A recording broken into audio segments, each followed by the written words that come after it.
फारूक अब्दुल्ला ये कह रहे हैं कि आखिर जब स्टेटहुड के दर्जे को बहाल करने की कोशिश के तौर पर हम मांग करते हैं तो उसी वक्त इस तरह के हमले होते हैं। तो जम्मू कश्मीर के डिप्टी मुख्यमंत्री सुरेंद्र कुमार चौधरी ने भी कुलगाम में हुई हत्याओं के समय पर सवाल उठाते हुए कहा है कि कुछ ऐसे तत्व हैं जो जम्मू कश्मीर का राज्य का दर्जा बहाल नहीं होने देना चाहते, इसलिए ऐसी घटनाएं हो रही हैं। उन्होंने कहा कि यदि इन हत्याओं में पाकिस्तान का हाथ है तो उसके खिलाफ सख्त कार्रवाई होनी चाहिए।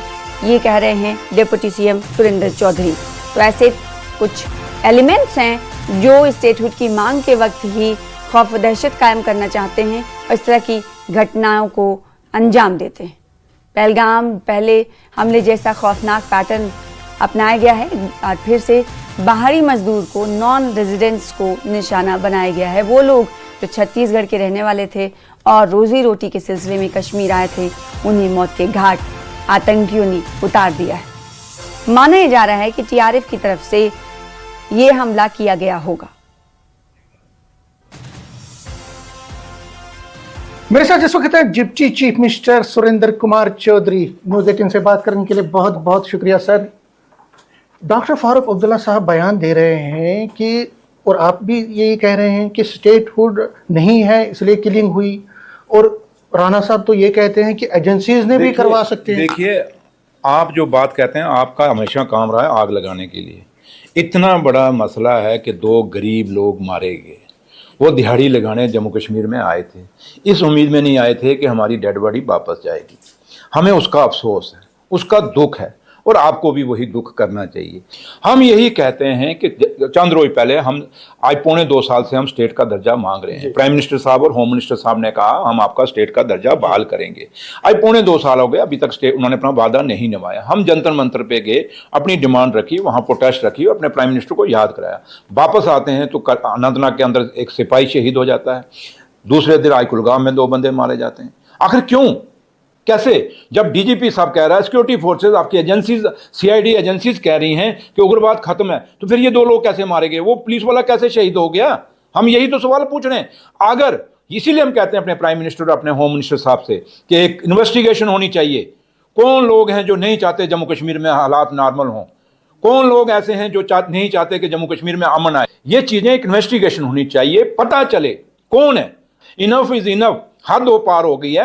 अब हमें लाशें नहीं चाहिए, हमें अमन चाहिए, क्योंकि हमने स्टेट का दर्जा खोया, हमने स्पेशल स्टेटस खोया, जम्मू कश्मीर ने लद्दाख को अलग किया हमसे, पूरा सब कुछ जम्मू कश्मीर ने खोया है। और आज हमें फैसला चाहिए। अब जो भी है, अगर पाकिस्तान कसूरवार है तो फिर पाकिस्तान के खिलाफ सख्त से सख्त कार्रवाई की जाए। अगर कोई बीच में कोई लोग इन्वॉल्व हैं जो हम लोगों को इस जम्मू कश्मीर के अमन को सपोर्ट कर रहे हैं, तो फिर उनके खिलाफ प्राइम मिनिस्टर साहब और होम मिनिस्टर साहब को सख्त से सख्त कार्रवाई करनी चाहिए। ये हमारा कहने का राइट है, हक है, क्योंकि हम जम्मू कश्मीर में अमन चाहते हैं, हम अपने बच्चों के लिए शांति चाहते हैं।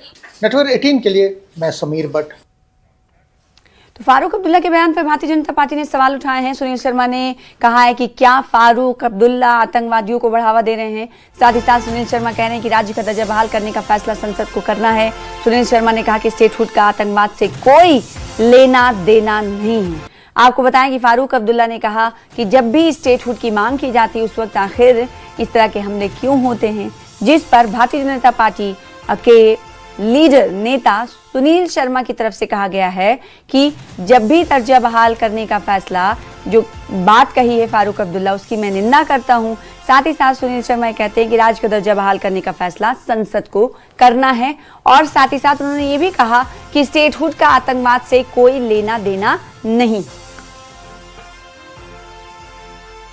कल रात को जो कुलगाम के किल्लम इलाके में हादसा पेश आया है, बहुत ही दर्दनाक और बहुत ही अफसोसनाक है।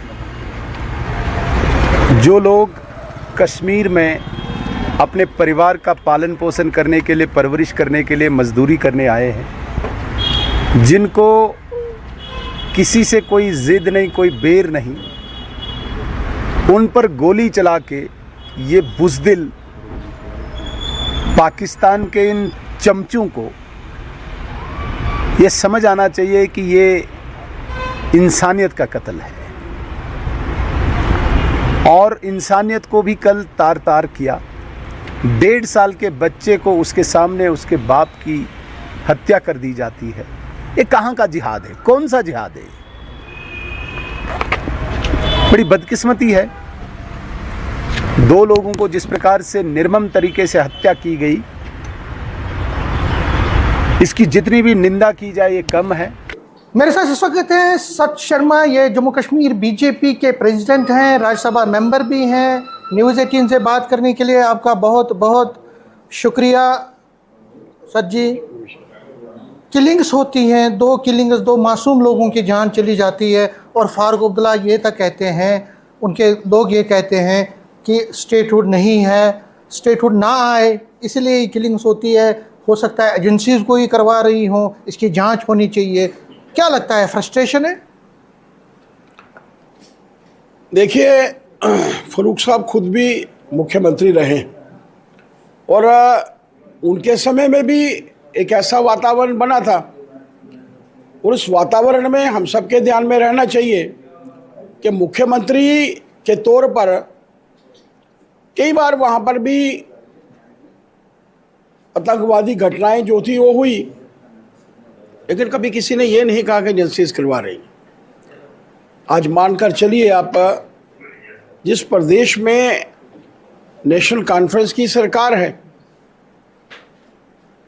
और उसी के पूर्व मुख्यमंत्री के माध्यम से ये बयान, देश में अमन शांति हो, देश में एक अच्छा वातावरण बने, इसके लिए हमारे नेता हमेशा काम करते हैं।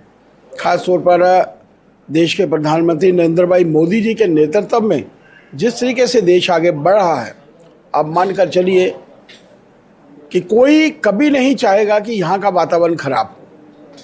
पाकिस्तान ने ही हमेशा से यहाँ पर आतंकवाद को बढ़ावा दिया है, और जिस तरीके से पाकिस्तान की शह के ऊपर ही यहाँ पर आतंकवादी काम करते हैं, आतंकवादी इन घटनाओं को अंजाम देते हैं।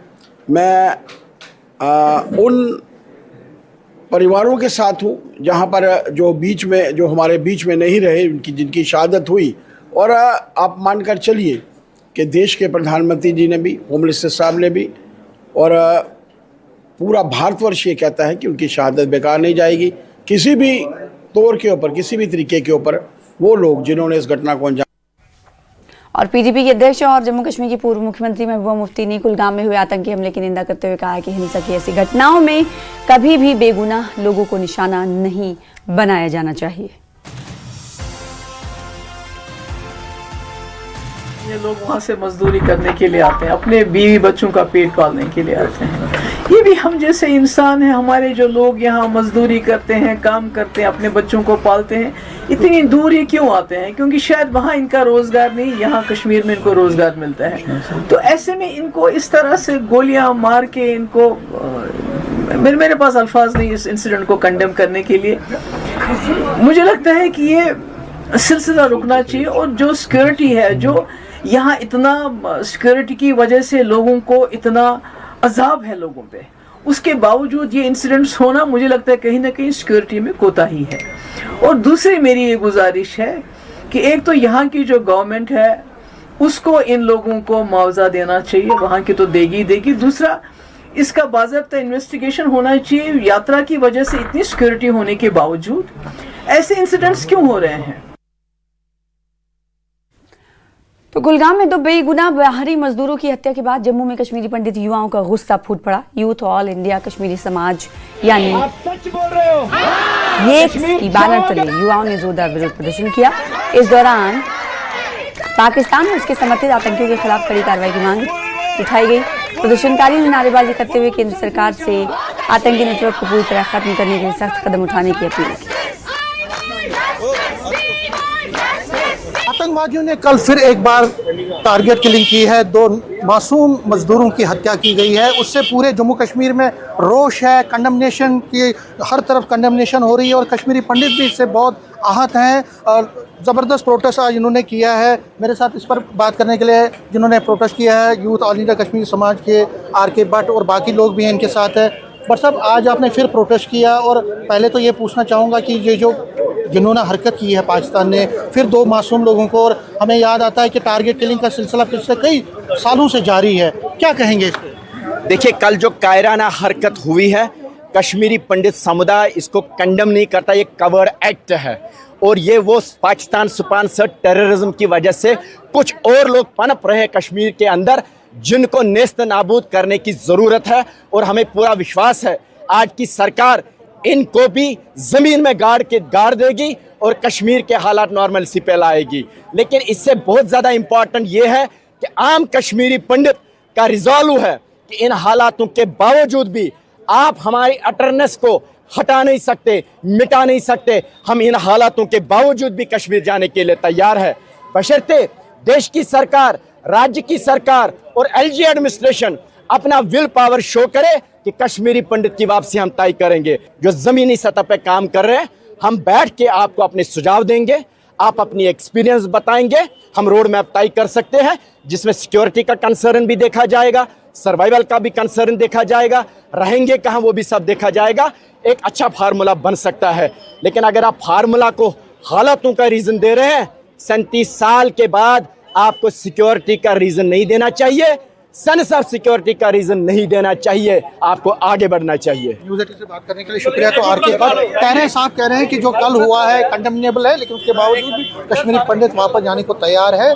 आप नौकरियां दीजिए, कश्मीरी पंडित वहां पे नौकरियां करने के लिए तैयार है। नेटवर्क 18 के लिए मैं समीर भट्ट।